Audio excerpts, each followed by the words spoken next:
อ้ใส่ขักนั่นเนาะนั่นนี่มันไล่มันจะใส่หนองแต่เทิงนี่หุ่นวันนี่หรือมันออกบ่อวันนี่ออกบ่ออยู่เทิงหกบ่ฮอดบ่ทางสนองขึ้นไปชวนสนองบ่ฮอดบ่แสดงว่าน้ำมันออกแถวนี้รถโอ้มีปลาพอนี่น้องเฮ็ดปลากิน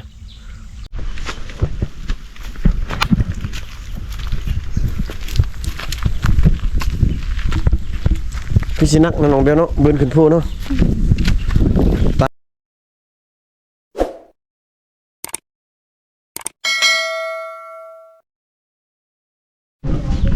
พี่น้องเว้ยคลิปนี้กันมาเบิ่งน้องซาเบลเพิ่นสิไปตักน้ำพี่น้องเว้ยโอ้ต่อจากคลิปหรือว่าอีพีที่บ่าวไทยนั่งทักทายน้องอยู่เทิงเฮือนครัวของน้องเนาะพี่น้องเนาะอีพีนี้ก็จะเป็นอีพีที่สองเนาะพี่น้องที่ว่าน้องเพิ่นจะไปตักน้ำพี่น้องเว้ยโอ้บริการพี่น้องต่อพี่น้องมาเบิ่งน้องสาวเบลเพิ่นไปตักน้ำกินเนาะพี่น้องเนาะหมู่บ้านของน้องกัดบ่ได้ใหญ่เนาะพี่น้องเนาะนี่มีแต่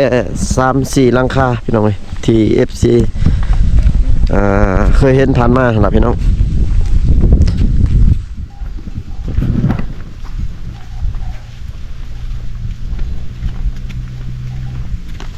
น้ำกินมาเนาะน้ำกินได้ยังน้องได้น้องสากตีให้เลยโอ้ของไผ่เฮ็ดแคมนี่อายะของอายะมาเพิ่นไปเลี้ยงงัวหั่นบ่แม่นพูดเพิ่นเก็บมาแม่อันนี้ยังเฮ็ดเฮือนยังน้องเป็นนกยังโอ้โหนกน้องบ่ยังว่านกนะยัง2 ตัว 3 ตัวมันมาอยู่บ่มันมาอยู่บ่กลางคืนยันมันบอกมานอนนึงอยู่นี่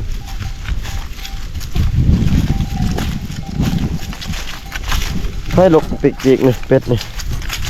เอาขึ้นมาว่าให้กินกระเบาครับกินกันไปเล่นคนกินสลองบ่โอ้พ่อแม่น้องสากติไปเบิ่งเพิ่นเฮ็ด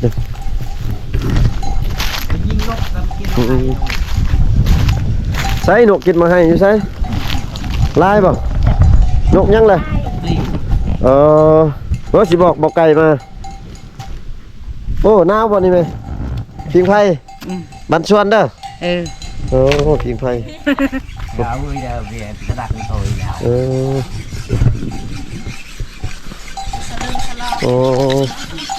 สบายดีพ่อสบายดีไปดีพ่อน้องสาวกติเนาะนี่เนาะทางให้บ่นี่นะทางให้แหละพ้นพาเลยก็มือนี้แหละข่าวเวียกลาย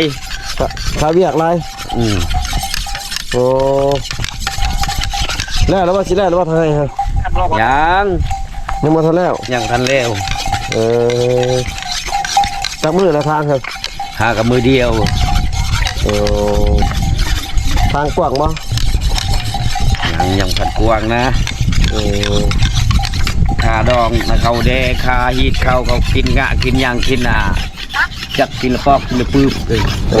ย่ำขาเฮ้ยน้องสาวกติไปเฮ็ดเวียกบ่จ้าไปแล้วไปสวรรค์เลยไปสวรรค์เฮ็ดเวียกสวรรค์บ่จ้าคิดว่าอยู่เรียงสวรรค์แต่ว่าเอาพัวมาแล้วพัวปะพัวปะพัวเราปะแล้วก็พากันเลยแล้วไปเฮ็ดเวียกบัดไปเฮ็ดเวียกพากันแบบสมบูรณ์เลยติบัดนี้สมบูรณ์มีหิกทองอีกบ่มีกระปะไม้ไทยทูดอีกบ่มีไฟเสียให้ไฟเลยบ่มีปะแบบสบายเลยเนาะปะแบบสบายเลยเดี๋ยวนี้ก็ยากแล้วบัดนี้พี่น้องเอ้ยเอาง่ายปะง่ายพี่น้องเอ้ยปะกันกรณีหันลาวเฮาเนี่ยบ่เคยแล้วกันนั้นเคยไปแบบไปเอาฮีดแต่น้ำกุยาอีกบ่เคยหันแต่น่ะคือพอนี่บ่ยอมเชื่อให้ข้าวควายนะ โอ้ผู้สาวมาแต่ใส่ได้ปุ๊บ เด้ง น้องสาวกะติสินะน้องของน้องสาวกะติ น้องน้ำตี โอ้แคมจะลายเนาะแคมจะเนาะทางให้เอาอยู่ทางให้เห็นบ่น่ะ อยู่ชวน โอ้แคมเห็นบ่เวลาสิน้องฮะเราไทยสิพา FC ไปเบิ่งน้องสาวเบลเพิ่นตักน้ำต่อเนาะพี่น้องเนาะพี่น้องไกลบ่น้อง บ่ บ่ได้ไกลเนาะ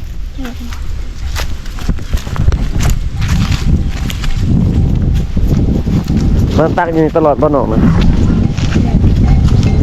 คือว่าช่วงนั้นคือว่าน้องมีได้โฟมน้ำตัวนี้ขึ้นบ่ ตายแล้ว ตายแล้ว แม่น โอ้กูใหม่ใหญ่ดิพี่น้องเบิ่งน้องซาเบลตักน้ำทางเขาจะไปใช่นี่คือว่าทางแป้นเขาเลยลงสวนสวนพักบ่โอ้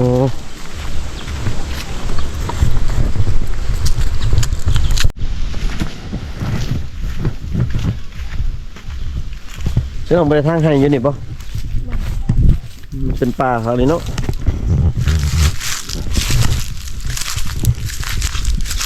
สายไฟลงได้เห็นบ่นี่เนาะ แม่น แต่ว่าไฟนี่บ่ได้เอาลงแล้ว บ่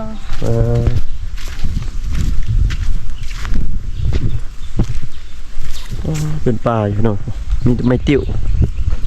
ไว้ ชวนวายเนาะบ่นี่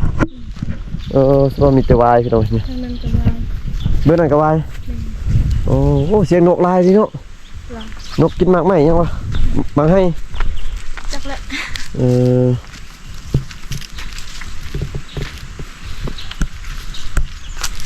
โอ้นกลายดีวะเปรี้ยวเปรี้ยวเปรี้ยวโอ้ทางลงไปทางน้ำพี่น้อง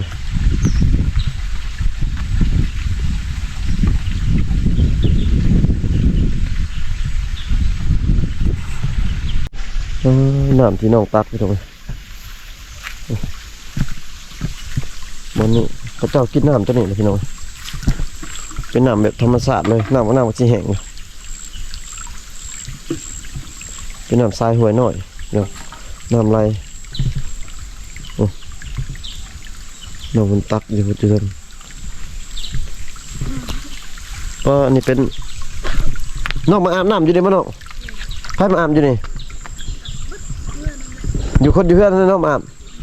โอ้เขาจะมาอาบนั่นอยู่นี่เป็นมีหินมีเป็นกบใบเตยแบบยังก็เจอมียังมากยังนี่เพิ่นนี่มันเป็นมากนี่เนาะมันนี่เนาะก็จะซานสาดนะพี่น้องนี่เขาตัดแม่นบ่ซานสาดแม่นบ่ไปเบิ่งน้องเพิ่นตักน้ำที่ทุ่งพี่น้องโอ้ป่าคักเลยพี่น้องอุดมสมบูรณ์เต็มไปด้วยเสียงนกเสียงกาห้องพี่น้องเอ้ย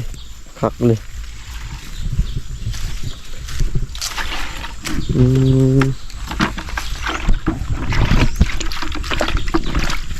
คอยตักเอาแบบนี้วะน้อง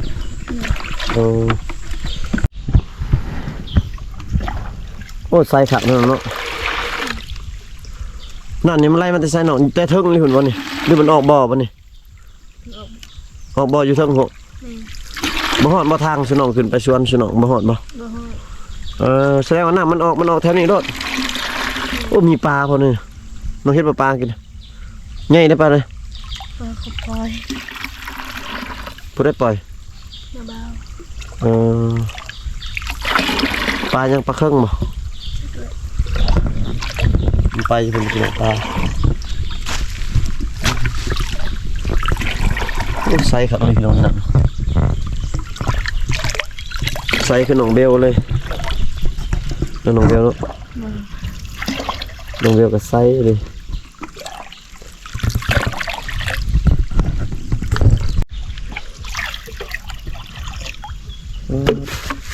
หักเลยพี่น้องไม่ได้ต้มแล้วมันเนาะน้ำนี่ บ่ เอาไปก็กินเลย แม่น น้ำใส่หรือน้ำกินน้อง น้ำใส่น้ำกินก็อยู่นี่แหละ ทั้งใส่ทั้งกิน อยู่ในหลอดเดียวกัน นี่ อยู่ในคุเดียวกัน นี่ เออ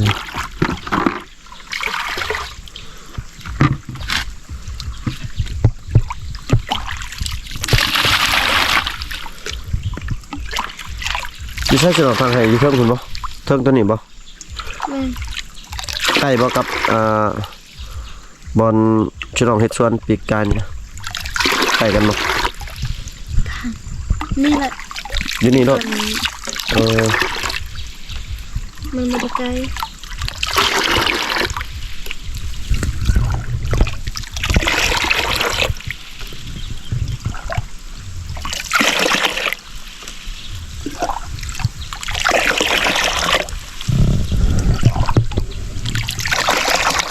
ตัวน้ำใส่นี่เนาะ ปลาลายด้วยนี่ น่าแล้วบ่นี่ นี่ ปลาลายมาอยู่นี่เนาะก็ไปใส่เบ็ดเอา อ๋อขอเลี้ยง เรียกมันก็ลงพุ่นแล้วปลาเนี่ยมันก็ลงพุ่นอยู่ลมหมดติน้ำปลามันฮะ มันเป็นยังไง น้ำนี่มันลงมาใส่น้ำนี่ฮอดอันแคมทางบ่มันไหลลงเป็นบ่สิกลับเลยตินี่อืม อ่ะกล้วย นักบ่ลูกเวียกประจำนะพี่น้องเอ้ยเวียกต้องได้เฮ็ดทุกมื้อพี่น้องเอ้ยกลับก่อนพี่น้องเอ้ยมาเบิ่งน้องเพิ่นตักน้ำ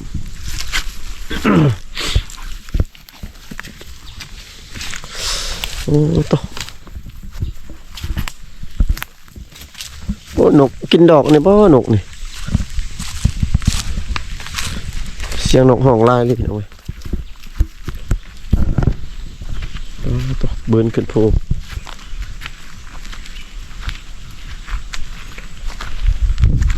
เบิ้นขึ้นภูขึ้นพาพี่น้องเว้ย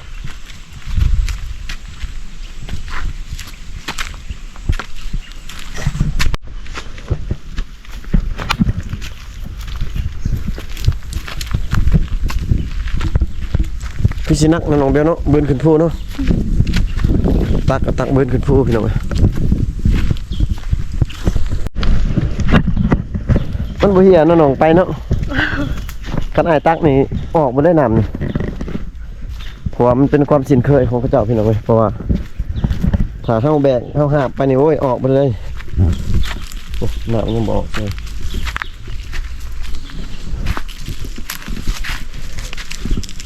เหมือน เมื่อยแล้วมันอายเพราะยังบ่หาบเลยหายใจฝืดๆว่ะเบิ้นขึ้นภูพี่น้องเอ้ย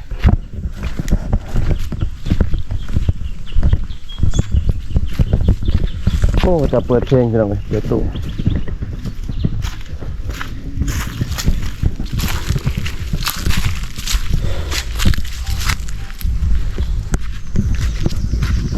เสียงตู้พี่น้องบ่ธรรมดา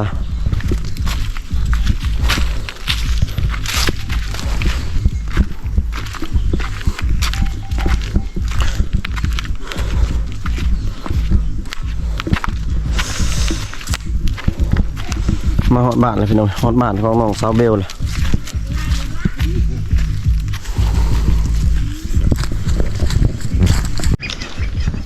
เมียงมาพิงไพ่เลยหนาวป่ะ หนาว ว่าลูกสาวมาแต่ตักน้ำแม่มานั่งพิงไพ่บ่เนี่ยหนาวแห้ง เด็ดเงียบปิงไผ่ หนาวเนี่ยก็ หาเงี้ย หาเงี้ยให้เนี่ยก็ ว่าดาวตากแดดเงียบปิงไผ่ หนาวตากแดดสังเกตให้พิงไพ่เบื่อหน้าไก่ก็เปล่าเด้อ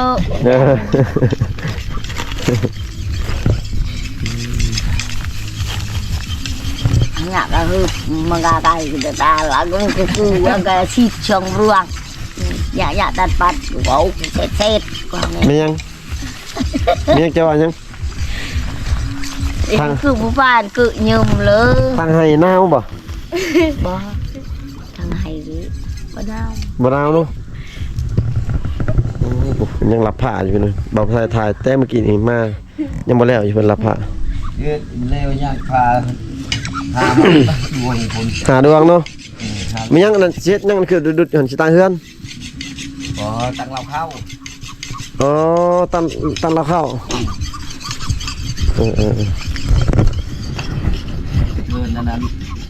เขาช่วยก็ให้เขาลุกซะ อ๋อ ayo wale oi pro ruk yo iprek nah nget nget ตอนแรกไม่โจดอะ ไปเมือง ไปเฮ็ดยังไปซื้อขนม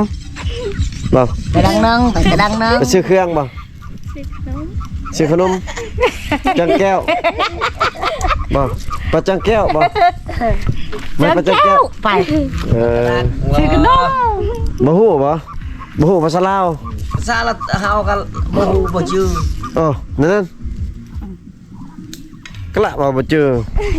บ่ชื่อแล้วนั้นผู้หลักทางมาพ่อแม่เจ้าไปใช้บ่จักเห็นได้เขาไปทางไห้ว่าบ่จักไปใช้ เออแต่บ่ฮู้เลยพี่น้องเอ้ยเราไปอยากบอกซื่อๆบางเทื่อเราก็ยังฮู้อยู่กลับก่อนไปหาน้องเบลไปจักน้องเบลไปใส่ละตักน้ำมาน้องพี่น้องnam พี่น้องเอ้ยหลังจากที่ว่าพา FC ไปเบิ่งน้องซาวเบลตักน้ำเรียบร้อยแล้วกับบ่าวไทยก็กำลังสิเดินทางกลับเนาะพี่น้องเนาะกลับบ้านกลับซองก่อนพี่น้องเพราะว่าตอนนี้ก็ค่ำแล้วพี่น้องเอ้ยเนาะขอบอกขอบใจ FC ที่เข้ามาติดตามรับชมคลิปแต่ตัวจนจบพี่น้องอยู่ดีมีแฮงเบิดสุขสุขคนพี่น้องเฮงๆรวยๆบ๊ายบายพี่น้อง